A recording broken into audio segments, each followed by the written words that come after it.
नमस्कार, सुप्रभात मित्रांनो. आजच्या नवीन ब्लॉगमध्ये तुम्हा सर्वांचं स्वागत. सकाळचे 9:30 वाजलेत मित्रांनो. आत्ता आम्ही आहे मुल्लो हॉटेलच्या पुढं एक ढाबा आहे, तिथं थांबलो. रात्री येऊन आंघोळ वगैरे केली, फ्रेश झालो आहे. आज दसरा असल्यामुळं सर्वांना दसऱ्याच्या हार्दिक शुभेच्छा मित्रांनो. आणि मागं आपली गाडी दिसते, ही जे समोर आहे भारत बेंज, ती गाडी आहे. मुद्दाम ब्लॉग नाही काढला. 2-3 दिवस झाला आम्ही निघालो आहे पुण्यातून. 2 दिवस झाले निघालो. काल काम करायचं होतं उत्तमच्या इथं. मागचा जो बोर्ड वगैरे ते सगळं चेंज करायचं होतं, कुशन वगैरे करायचं होतं, बेड बनवायचं होतं.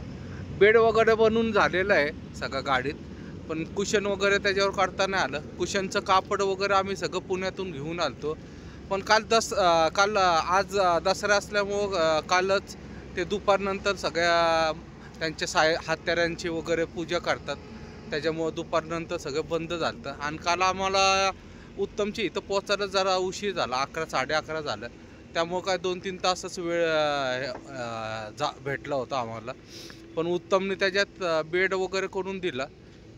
आता बाकीचं कुशन वगैरेचं राहिलेलं कामं अजून मागं भत्ते बनवायचे आहेत. अजून गाडी ओपनच दिसते बघा, गाडी ओपन आहे पूर्ण. कुंदन शेट जरा ऑइल पाणी वगैरे चेक करतात ते. कुंदन शेट, मी आणि नितीन शेट तिघंजण आलो आहे. म्हैसूरचा माल आहे आपला, हाऊजिंग आहे ॲटोमॅटिक एक्सेलचं.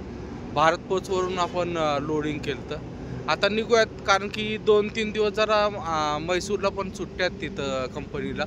कारण की म्हैसूरमध्ये सगळ्यांना माहीत असेल दसरा खूप जोरात साजरा होतो, त्यामुळं 2-3 दिवस तिथं बंद आहे. बहुतेक 4 तारखेला चालू होणार असं तर म्हणतात. तर आता आहे आज 2च तारीख आहे. आज निघालो तरी आपण आरामशीर पोचू. आज रात्री पोचायचं म्हटलं तरी गाडी आरामशीर पोचते. पण आपण आता निवांत जायचं, मध्ये मध्ये थांबून, कारण की तिथं जाऊन पण काय उपयोग नाही. तर जाऊयात, निघूयात मित्रांनो. आता चहा वगैरे घेऊयात. मागं बघा आंघोळ वगैरे केल्या मस्त. पहिल्यांदाच थांबलो या ढाब्यावर, त्याच्या अगोदर कधी थांबलेलं नव्हतं. पावसाचं वातावरण आहे, पण पाऊस काय 2-3 दिवस झाला पडत नाही आहे. पडला तरी जरा बारीक बारीक पडतो, एवढं काय पडत नाही. गाडी भारी भेटली, एकदम भारी हत्यार आहे. 2 वर्ष जुनी आहे फक्त. आता फक्त एकदा सर्व्हिसिंग वगैरे केलेली आहे. 1,80,000 किलोमीटर झालं होतं, तेव्हा त्या मालकांनी सर्व्हिसिंग वगैरे करून घेतली होती. आता तरी किरकोळ जरा कामं करायचे आहेत, बाकीचं सगळं ओके. एकदा बेड झाला, झोपायचा वगैरे प्रॉब्लेम संपले ना, काय हरकत नाही. तर जाऊयात मित्रांनो, निघूयात आणि आपण पहिले कुठेतरी नाश्ता वगैरे करूयात. मित्रांनो, दुपारचे 11:30 वाजलेत. आता हुबळीच्या जुन्या टोल नाक्याच्या इथं आहे, पण नेमका आमचा प्रॉब्लेम झाला. एक टायर फुटला आहे, लिफ्ट एक्सेलचा टायरच फुटला. आत्ता बायपासलाच फुटला. हो का, आता एक टायर घ्यायला लागणार आहे, कारण की टायर घेतल्याशिवाय पर्यायच नाही. नाहीतर बाकीच्या टायरवर खूप लोड येतो. आणि मेन म्हणजे आमच्याकडे जॅक पण नाही आहे. जॅक पण खराब झालेलं आहे. कुंदन शेट तिथं मागच्या साईडला स्पेट पार्टचं दुकान आहे, तिथं गेलेत सामान घ्यायला जायचं. जॅक रिपेअर करायला लागेल आणि एखादा टायर पहिलं घ्यायला लागेल.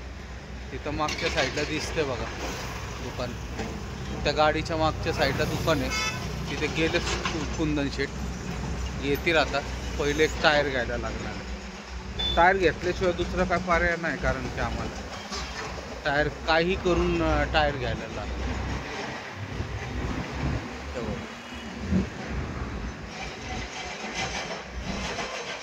टायर घेऊन निघूयात मित्रांनो. नेमका फुटाणा झालाय सणासुदीच्या दिवशी. तो जाणारच होता, कारण की त्याला आतल्या साईडने इयर होता आणि तिथंच त्यांनी बार दिलं आहे. आणि नेमका आपला होबी बायपासलाच हे झालं. तर आता टायर बसून निघूयात मित्रांनो कुठेतरी. मित्रांनो, शिकगावमध्ये आहे आत्ता आम्ही. टायरचं काम चालू आहे बघा. टायर घेतलाय, हे नाही इथं या साईडला चालू आहे. हे फक्त थांबलेत. ही गाडी येते बघा, अशी जागेवर सगळं करून देते. नंबर वगैरे सगळं आहे. मी परत फोटो वगैरे काढून पण देतो. तेच लोक सगळे करतात. टायर वगैरे बसून वगैरे सगळं त्याचं काम चालू आहे. समोर दिसतोय बघा टायर ठेवलेलं. नितीन शेट थांबलेले आहेत. हा बघायला टायर आता खोलते. हा टायर काढायचा आणि त्याच्या जागी तिथं लावायचं आहे आणि नवीन टायर इथं लावायचं आहे. मागच्या आठवड्यात आपली 12 टायर चा पण टायर फुटला होता. तर इथूनच घेतला होता शिक्गाववरून आणि हिनेच पंक्चर वगैरे सगळं बसू दिलं. इथं तो पुढचा टायर लावायचा आहे. हा फुटला आहे आपला आणि आता MRFचा घेतला नवीन टायर. कितीला बसला हा टायर नितीन शेठ? हा टायर कितीला बसला? आणि हा टायर आता MRFचा नवीन घेतला तो 23,000ला बसला. बरं आहे पण जागेवर येतात काढून देतात पंक्चर वगैरे सगळं. पंक्चर काढतात टायर बसवून देतात सगळं हे करतात. त्या गाडीत त्याचा जनरेटर वगैरे सगळं आहे. मशीन आहेत त्याची टायर खोलण्याची. घेणार पटदिशीन बसवणार आणि जाणार. आपल्याकडे आहे पण आपले जॅक वगैरे काही कामाचे नाहीत. दोन्ही जॅक खराब झालेत. त्याची किट वगैरे आणली कुंदन शेटणी मागाशी हुबळीवरून. पण आता ते बसवायचं आहे. पहिले घेऊयात आणि नंतर ते बोललं तर पाहिजे ना. नंतर हे कर. हां नाही त्याला पहिले काम होऊन दे. नाही तर आपलं काम नाही व्हायचं आहे ना हो. आपल्या कामाचं मध्ये नको. एकदा काम होऊन दे पहिले मग त्याला ब्लॉगमध्ये तोच बोलल. काम करून घेऊयात मित्रांनो. संध्याकाळचे 7 वाजले. चहा पिण्यासाठी थांबलोय बघा. मी चकली खातोय. नितीन शेठ केक खाते. कुंदन शेठ पण केक खाते. मला शुगरचा प्रॉब्लेम आहे आणि ह्या दोघांना शुगर कमी होती. त्यांच्यामुळे त्यांना दोघांना गोड खायला लागतं आणि मला गोड चालत नाही. तरी कॉफी पिते बघा. दोघांच्या हातात केक. आमचा हत्यार बघा नवीन.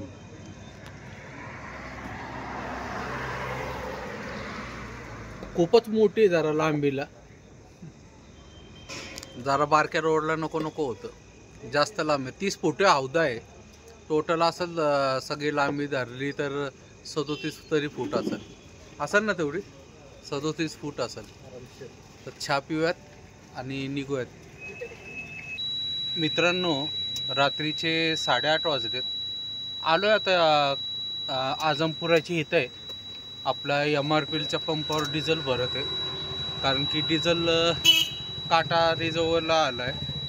त्यामुळं इथंच फुल करून घेऊ. कारण की परत इथून पुढं निघालो की खाली उतरतो पहिले. लवकर पेट्रोल पंप नाही आहे चांगला. एक तर सगळं बंद आहे रस्त्याने. अजिबात काही चालू नाही. चहा वगैरेचे दुकानं चालू आहे. हॉटेल वगैरे पण सगळं बंद आहे. आता बघूयात दारग्यावर आम्हाला जेवण भेटलं तरच ठीक आहे. नाही तर पुढं फार वांदे होते. जरा पहिली ट्रिप आहे त्यामुळं जरा गाडीचा जजमेंट आहे ना. एक तर 9 स्पीड आहे. गेअर टाकायचं जरा डबल न्यूट्रल असतो त्याच्यामुळं सगळं प्रॉब्लेम होतो. आलोय पलीकड शेट वगैरे भरून डिझेल भरून घेते. आता फक्त जेवायचं आणि उद्या खाली होणार आहे आमची गाडी. मला वाटलं होतं उद्या पण सुट्टी असणार आहे कंपनीला. पण उद्या खाली होणार आहे 100%.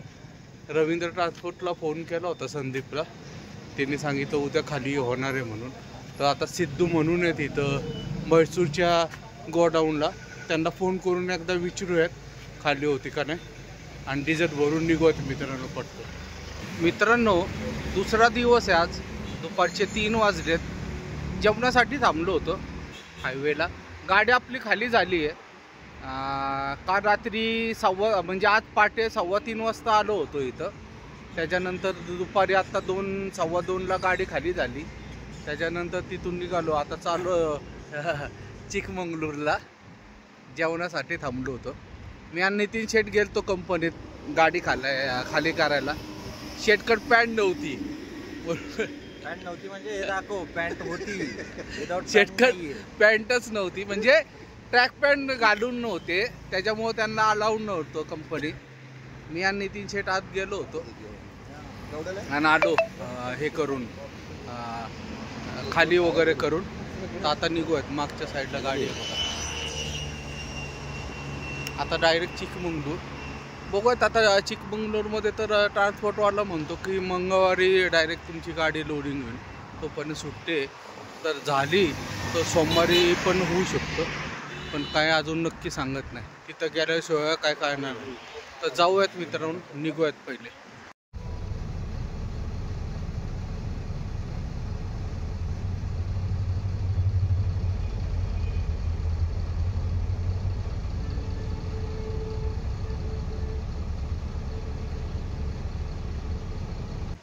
मित्रांनो, संध्याकाळचे 6 वाजलेत. आता आम्ही हसनला आलोय. भारत बेनचं शोरूम आहे. तिथं जरा गाडीचं जरा फिल्टर वगैरे किरकोळ घ्यायचे. हा खालचा आरसा आहे ना, तो पण फुटलेला आहे, तो पण घ्यायचा आहे.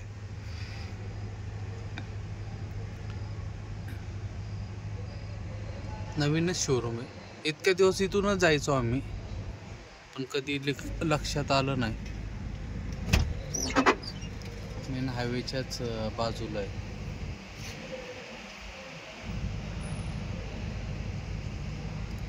जास्त वेळ नाही लागणार, 5-10 मिनिटात हे कुलंट ॲड ब्लू पण भरून घेतला.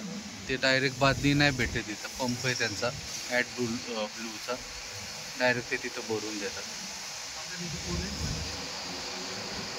कुलंट पण घ्यायचं आहे आम्हाला. कुलंट संपलं होतं आमचं, त्यामुळंच इथं आलं. ते टाकून निघून जायचं लगेच. मित्रांनो, रात्रीचे 9 वाजलेत. आलोय आता आम्ही चिकमंगळूरला पार्किंगला. गाड्या 7 आहेत, पण आपल्यात म्हणजे आपल्याच गाडीचा नंबर आहे, कारण की आता आपल्याकडे 14 आहे.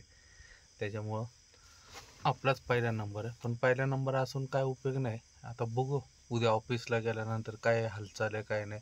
जोपर्यंत जात नाही तिथं तोपर्यंत कळणार नाही. जेवण आता येतानाच करून आलो आम्ही बेल्लूरवरून. येत्या आता जेवण वगैरे केलं.